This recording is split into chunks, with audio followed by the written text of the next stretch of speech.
एकीकडे कमी पटसंख्येमुळे शाळांचं समायोजन सुरू असतानाच राज्यातील 8,213 गावांमध्ये अजूनही प्राथमिक शिक्षण देणारी एकही शाळा अस्तित्वात नाही।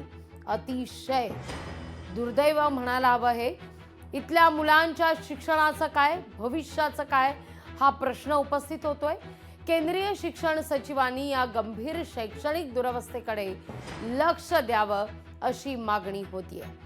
नुकतीच 2025-26 करता समग्र शिक्षण अभियानाच्या अर्थसंकल्प नियोजनाकरता ऑनलाईन पद्धतीनं बैठक पार पडली। या बैठकीत केंद्र सरकारनं या सगळ्या संदर्भात आता निर्देश दिलेले आहेत। केंद्रीय शिक्षण सचिवांनी या गंभीर शैक्षणिक दुरवस्थेवर लक्ष वेधत परिस्थिती सुधारण्याचे निर्देश दिले आहेत।